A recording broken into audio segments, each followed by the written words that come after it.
Assalamualaikum warahmatullahi wabarakatuh. Selamat pagi teman-teman. Di sini kami dari kelompok 3 yang beranggotakan saya sendiri Prisya Devi Nandar, lalu ada Delia Anugrah, ada Dita Fitri Pradani, dan ada Ego Francisco, dan yang terakhir ada Frido Dananjoyo.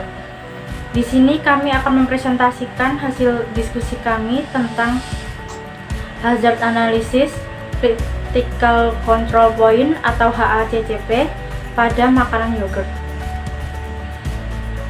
Yang pertama, pada pendahuluannya akan dijelaskan oleh rekan saya Delia Anugrah. Pendahuluan. HACCP atau Hazard Analysis of Critical Control Point merupakan suatu alat untuk memperkirakan dan menentukan sistem pengendalian yang berfokus pada pencegahan terjadinya bahaya di dalam pangan. PPT ini dibuat dengan tujuan untuk mengetahui bagaimana HACCP di dalam satu produk yogurt. Yogurt adalah produk fermentasi dari susu sapi dengan menambahkan bakteri Lactobacillus bulgaricus yang dapat menghasilkan bakteri asam laktat dan asam asetat sehingga mengeluarkan cita rasa yang asam dalam proses fermentasi susu tersebut. Deskripsi produk. Nama produk yogurt. Komposisi produk berupa susu sapi segar, air, gula, penstabil nabati, bisa ditambahkan sari buah seperti raspberry, strawberry, dan blueberry sebanyak 0,1%, perisa identik alami, kultur Streptococcus thermophilus dan Lactobacillus dan beruji subvulgaricus, warna alami. Karakteristik produk. Hasil fermentasi dari bakteri asam laktat akan memberikan rasa yang khas, tekstur semi padat dan halus, serta rasa asam yang segar. Metode pengawetan. Biasanya setelah difermentasi diproses lagi dengan panas, pasteurisasi atau sterilisasi. Kemasan utama dan pelindung. Pengemasan dapat dilakukan dengan plastik, cup ataupun botol kaca. Namun kemasan harus bersih, tahan panas, dan dapat melindungi produk dari sinar matahari langsung. Kondisi penyimpanan. Dianjurkan untuk menyimpan produk di suhu rendah 6 derajat Celcius. Waktu kadaluarsa. Yogurt sebaiknya dikonsumsi maksimal 1-3 minggu setelah tanggal produksi yang biasanya tertera pada kemasan. Label khusus. Biasanya akan ada label halal ataupun BPOM untuk yogurt yang telah legal dalam hal pemasarannya. Petunjuk pemakaian. Waktu terbaik menyantap yogurt sebaiknya saat snacking time.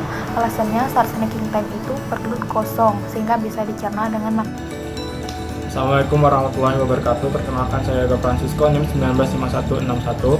Di sini saya akan melanjutkan presentasi dari teman saya sebelumnya, yaitu tentang identifikasi target pembeli.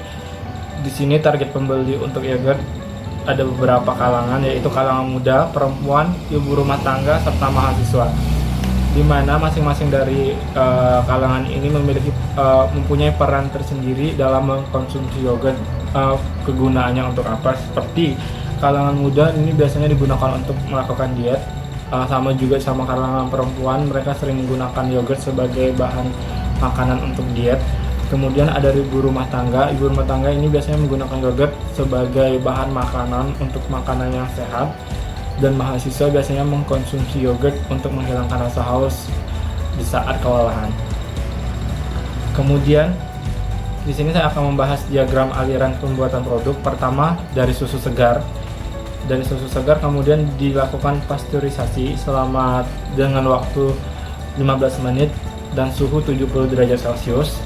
Setelah pasteurisasi selesai, dilakukan lagi pengukuran volume. Kemudian dilakukan pendinginan dengan suhu 45 derajat Celcius dengan waktu 30 menit. Kemudian dilakukan lagi pengukuran pH. Setelah pengukuran pH dilanjutkan dengan inokulasi, kemudian dilakukan fermentasi. Proses fermentasi ini sangat penting untuk yogurt karena disinilah kunci atau titik berat di mana yogurt itu jadi atau tidaknya. Dengan suhu 40-45 derajat Celcius dengan waktu 8 jam, atau bisa di suhu 37 derajat Celcius dengan waktu 12 jam. Untuk masalah fermentasi ini sangat krusial. Jika melebihi atau melewati batas suhu dan batas waktu, maka yogurt tidak akan jadi. Kemudian setelah fermentasi dilakukan pengukuran volume lagi, dan akhirnya setelah pengukuran volume ditetapkan bisa jadilah yogurt. Dan itu adalah diagram aliran pembuatan produk. Baik, saya Dita Fitri Pradani. Saya akan menjelaskan bagian identifikasi HACCP terhadap bahan baku pembuatan yogurt. Bahan baku pertama adalah susu. Di Identifikasi bahaya mengandung salmonel. Identifikasi penyebab bahayanya karena penyimpanan di atas 4 derajat Celcius. Sanitasi alat kurang, pribadi hygiene kurang, signifikasi bahaya HAN, tindakan pencegahan jaminan supplier. Bahan baku susu mengandung kerikil debu terbawa dari pemasok, signifikasi bahaya MLT, tindakan pencegahan jaminan supplier. Bahan yang kedua adalah bahan baku gula natrium siklamat. Diidentifikasi bahaya mengandung mikroba perusak, penyebab bahaya kadar udara naik, signifikasi bahaya LLTN, tindakan pencegahan SOP penyimpanan. Bahan yang ketiga, bahan baku pasta Morrison mengandung mikroba perusak amilolitik. Diidentifikasi penyebab bahaya terbawa supplier, signifikasi bahaya LLTN, tindakan pencegahannya berupa jaminan supplier. Kemudian bahan baku pasta mengandung logam berat terbawa supplier, signifikasi bahaya LLTN, tindakan pencegahannya berupa jaminan supplier. Bahan baku yang keempat, input air, mengandung coliform E. coli, penyebab bahaya sumber air UKM, signifikasi bahaya MHN, tindakan pencegahannya berupa perlakuan sanitasi air. Input air mengandung logam berat timba dan tembaga, penyebab sumber air UKM, signifikasi bahaya MLTN, tindakan pencegahannya berupa analisis air setahun sekali. Kemudian saya akan menjelaskan identifikasi HACCP terhadap proses pembuatan yogurt, analisis bahaya proses produksi yogurt. Tahap pertama, susu murni, bahaya kontaminasi dari udara, debu, bakteri yang tidak diperlukan, sumber bahayanya dari udara, cara pencegahannya, tempat penyimpanan susu yang steril dan tertutup. Yang kedua, proses pemanasan, bahayanya kontaminasi alat yang digunakan, sumber bahaya dari alat yang digunakan, kemudian cara pencegahannya berupa pengecekan alat yang akan digunakan. Proses yang ketiga, pendinginan, kontaminasi lingkungan, sumber bahaya dari udara atau mikroba, kemudian cara pencegahannya ditutup selama pendingin. Proses yang keempat, inokulasi, bahaya kontaminasi dari pekerja dan wadah untuk menyimpan bibit yogurt, sumber bahaya dari kebersihan pekerja yang tidak diperhatikan. Kemudian cara pencegahannya berupa penerapan hygiene bekerja dan sanitasi peralatan yang digunakan. Tahap kelima, inkubasi, bahaya kontaminasi lingkungan, sumber bahaya udara atau mikroba dan wadah yang digunakan. Kemudian cara pencegahannya, sterilisasi wadah yang digunakan untuk inkubasi. Kemudian proses yang terakhir adalah pengemasan. Bahayanya berupa kontaminasi wadah yang digunakan, sumber bahayanya dari wadah yang digunakan, kemudian cara pencegahannya berupa sterilisasi wadah yang digunakan untuk pengemasan.